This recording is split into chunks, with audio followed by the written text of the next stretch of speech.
Apa yang kemudian memicu kemakmuran saat Idul Fitri tersebut? Yang memicu adalah adanya rasa murah hati untuk saling memaafkan dan saling mendoakan. Bukan hanya Hari Raya Idul Fitri, ya semua perayaan hari besar setiap agama, di mana di perayaan tersebut hati nurani manusia diajak untuk banyak bertenggang rasa, bermurah hati. Di situ kemakmuran tercipta. Misalkan tahun baru Imlek dengan sistem angpau. Bahkan suku pedalaman Papua bisa merasakan makan nasi selama full seminggu ketika hari raya Natal tiba. Pada hari-hari normal mereka hanya memakan sagu untuk makanan sehari-hari, dan paling banter sebulan sekali bisa makan nasi. Jadi prosperity alam semesta, kemakmuran alam semesta itu bukan sistem jual beli, bukan sistem profit dan income saja, tetapi satu sistem yang dibangun dengan rasa murah hati. Rezeki menanyakan kemurahan hati.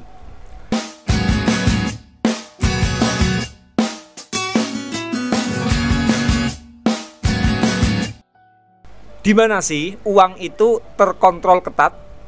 Kontrol ketatnya justru di pusat uang itu sendiri, yakni pada kekuasaan dan pasar. Kekuasaan itu termasuk pusat uang, penguasa banyak yang kaya raya. Namun justru di dalam kekuasaan kontrol uang itu sangat ketat. Di negara kita saja, harta kekayaan pejabat harus aktif dilaporkan, bahkan gratifikasi juga dilarang. Hanya menerima hadiah dari orang lain dilarang. Bagi Anda biasa saja terima hadiah dari orang lain, tetapi bagi pejabat politik itu merupakan gratifikasi harta yang selalu dikontrol ketat oleh negara. Pasar juga merupakan pusat uang, namun di situ kontrol uang justru sangat ketat. Di pasar, uang Rp500 menjadi momok menakutkan bagi penjual dan pembeli. Iya, gara-gara selisih harga 500 perak, Rp500, pelanggan bisa pindah langganan gara-gara Rp500 tersebut. Penjual dan pembeli bisa batal transaksi. Di pasar, Rp500 saja dikontrol, padahal di rumah Anda, Rp500 itu tergeletak di rak tidak terurus. Di dalam kekuasaan, harta milik sendiri harus dilapor-laporkan ke negara. Dapat hadiah juga hal wajar dalam kehidupan sehari-hari, tetapi dalam kekuasaan terkena undang-undang gratifikasi.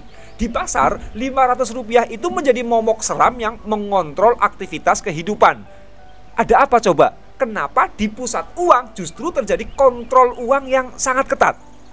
Terjadinya kontrol ketat uang di pusat-pusat uang terjadi karena rasa murah hati di wilayah-wilayah tersebut itu sangat rentan.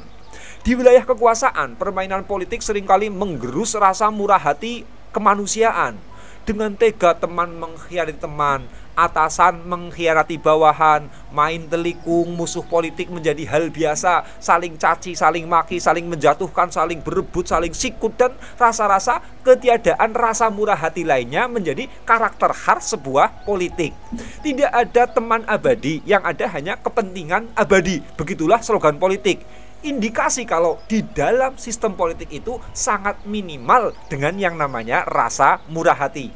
Dulu Habib Rizik Syihab itu adu jotos dengan Ahmad Dhani di berbagai kasus. Kini ternyata Habib Rizik Syihab dan Ahmad Dhani sohiban erat pada kasus 212. Karena apa? Keduanya ada kepentingan politik yang sama. Tidak ada teman abadi, yang ada hanya kepentingan abadi. Riskan rasa murah hati itulah sistem politik. Dalam Islam, 4 Khulafaur Rasyidin saja yang selamat dari pembunuhan sadis hanya sahabat Abu Bakar As-Siddiq. Lainnya mati bersimbah darah sebagai syuhada.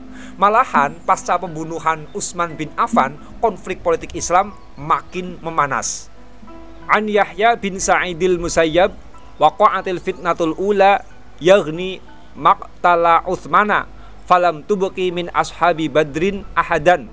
Thumma waqa'atil fitnatu tsaniyah yakni al-harrah falam tubqi min ashabil hudaybiyati ahadan. Thumma waqa'atil tsalitsatu falam tartafi walin nasi tabahun. Dari Yahya bin Sa'id, dari Sa'id bin Musayyab diceritakan fitnah pertama kali muncul yaitu terbunuhnya sahabat Utsman. maka tidak ada seorang pun dari ahli Badar yang tersisa. Kemudian muncul fitnah kedua, yaitu peristiwa Harrah. Tidak ada seorang pun dari sahabat ahli Hudaybiyah yang tersisa. Kemudian terjadi fitnah ketiga, dan fitnah itu tidak berkesudahan sehingga manusia tidak lagi memiliki kekuatan. Hadis riwayat Bukhari. Hasilnya, ketika rasa murah hati tidak ada, maka sistem politik mewujudkan jabatan. Lalu jabatan tersebut mengalirkan uang.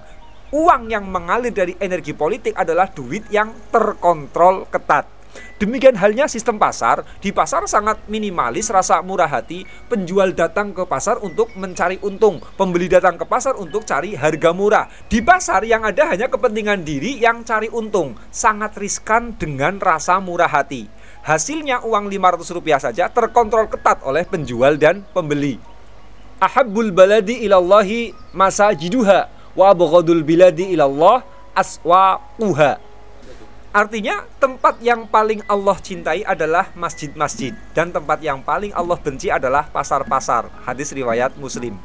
Kenapa muncul hadis demikian? Itu disebabkan pasar memang wilayah riskan dari rasa murah hati. Dengan begitu, apa berarti politik dan pasar itu merupakan barang najis? Ya, tidak. Kalau tidak ada politik, tatanan negara juga tidak ada. Apalagi kalau sampai tidak ada pasar, bisa jadi peradaban manusia runtuh. Artinya, uraian saya yang tadi saya sebutkan hanya sedang menjelaskan kalau sistem politik dan sistem pasar itu merupakan satu sistem yang miskin dengan rasa murah hati. Akibatnya, energi uang yang masuk adalah uang yang mengontrol kehidupan. Tetapi bukan berarti kemudian politik dan pasar itu adalah barang najis. Itu bukan maksud saya. Duit adalah energi, uang adalah energi. Energi harmoni uang tidak lain adalah rasa murah hati yang terus dipupuk dalam kehidupan. Kadang saya menggelengkan kepala kalau menilik akun salah satu teman saya. Itu dia juga seorang guru. Sebentar-sebentar beliau menerbitkan satu postingan, stop order, stop order, stop order. Begitu postingannya. Awalnya beliau dagangan di media sosial itu hanya merupakan passion saja. Beliau itu punya passion dengan fast food yang menyehatkan badan, seperti jenis makanan vegan. Ilmu fast food yang beliau tekuni, lalu dengan murah hati beliau bagikan di media sosial seperti Instagram dan Facebook. Siapa yang bayar? Beliau itu mengetik lama-lama artikel hanya untuk dibagikan cuma-cuma kepada netizen. Tidak ada yang bayar. Dari iseng berbagi tulisan, sekarang saya sering dengar beliau teriak-teriak kewalahan terima orderan online. Tentu dari orderan makanan alami yang beliau terima melimpahkan tambahan duit dan tambah kebahagiaannya. Rumusnya yang dilakukan oleh guru saya tersebut, oleh teman saya tersebut adalah rumus murah hati berbagi ilmu. Beberapa waktu lalu saya bertamu ke sebuah restoran di wilayah di daerah Cilacap, Jawa Tengah, milik salah satu teman saya. Restoran spesial seafood dengan slogan rasa yang sebenarnya. Ini terus naik daun. Dan ternyata ordernya itu juga sampai teriak begini, "Rame Gus, lancar Gus, laris Gus, alhamdulillah." Teriakannya, bicaranya seperti itu si pemilik restorannya. Apa yang dilakukan oleh teman saya mencapai kemajuan bisnis restorannya? Programnya adalah program murah hati. Setiap hari Senin dan hari Kamis, restorannya membagikan makanan gratis untuk yang puasa Senin Kamis. Jadi selalu ada karakter murah hati di balik sebuah keberlimpahan hidup. Itulah bagaimana energi rasa murah hati berpengaruh kepada rezeki dan kepada kebahagiaan. Banyak orang yang menyimpan ilmu dan harta dan hanya akan dikeluarkan jika itu menguntungkan dirinya. Nunggu training dan workshop dibeli orang, ilmunya terus-terusan digenggam rekat, diumpetin, tidak diberikan kalau tidak dibayar. Iklan dan tawarkan dagangan kesana kemari agar dagangannya dibeli orang, namun mengeluarkan nafkah wajib untuk istri saja masih ketakutan. Tidak demikian sistem prosperity alam semesta. Rezeki harmoni justru dibangun dari rasa murah hati. Berbagi ilmu tidak usah menunggu dibayar, segera lepas saja, berikan. Segera nasrul ilmi.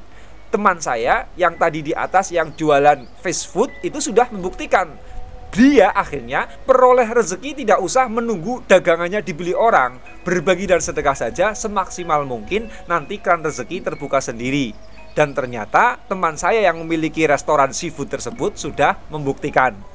Wilayah uang itu wilayah materialisme. Jika uang mengontrol hati Anda, maka Anda menjadi orang yang matre. Hidupnya dikontrol oleh uang. Miskin dikontrol oleh duit, kaya juga dikontrol oleh duit. Sementara kesejatian Anda sebagai makhluk berbudi luhur tidak ditemukan sama sekali. Setiap Idul Fitri, Anda bisa melihat bagaimana berlimpahnya masyarakat di sekitar Anda. Warga miskin berbahagia, mereka banyak mendapat uluran materi dari yang kaya, bukan hanya zakat fitrah, dari THR, open house, hadiah, pesangon, dan lain-lain, banyak yang mereka dapatkan. Yang kaya juga tampak bahagia karena dengan sadar ingin berbagi keberuntungan rezeki. Apa yang kemudian memicu kemakmuran saat Idul Fitri tersebut? Yang memicu adalah adanya rasa murah hati untuk saling memaafkan dan saling mendoakan. Bukan hanya Hari Raya Idul Fitri, ya, semua perayaan hari besar setiap agama, di mana di perayaan tersebut hati nurani manusia diajak untuk banyak bertenggang rasa, bermurah hati. Di situ kemakmuran tercipta. Misalkan tahun baru Imlek dengan sistem angpau. Bahkan suku pedalaman Papua bisa merasakan makan nasi selama full seminggu ketika hari raya Natal tiba. Pada hari-hari normal mereka hanya memakan sagu untuk makanan sehari-hari, dan paling banter sebulan sekali bisa makan nasi. Jadi prosperity alam semesta, kemakmuran alam semesta itu bukan sistem jual beli, bukan sistem profit dan income saja, tetapi satu sistem yang dibangun dengan rasa murah hati. Murah hati dalam ego, dengan mudah untuk memaafkan, tidak mendendam, sedikit marah, banyak berbahagia, banyak tersenyum, berkasih sayang, dan lain-lain. Murah hati dalam harta dengan memberi nafkah sebaik-baiknya kepada keluarga, zakat, sedekah, mengangkat anak asuh, dan lain-lain. Murah hati dalam ilmu dengan banyak berbagi ilmu untuk mengajak orang lain berkesadaran lebih baik, dan lainnya lagi. Segala kemurahan hati itulah pusat harmoni prosperity, pusat harmoni kemakmuran. Suatu hari Ali bin Abu Thalib sedang berjalan melewati para sahabatnya yang sedang membicarakan tentang muru'ah atau tentang kemurahan hati. Kemudian beliau berkata kepada mereka, "Kemana saja kalian yang mencari kesana kemari tentang makna dari sesuatu yang telah disebutkan dengan jelas di dalam Al-Quran?" Mereka bertanya, "Wahai Ali, di manakah letak ayatnya?" Beliau menjawab, Allah Subhanahu wa ta'ala berfirman, Innallaha ya'muru bil adli wal ihsan. Sesungguhnya Allah menyuruh kamu berlaku adil dan berbuat kebajikan. Al-Quran surat An-Nahl ayat 90.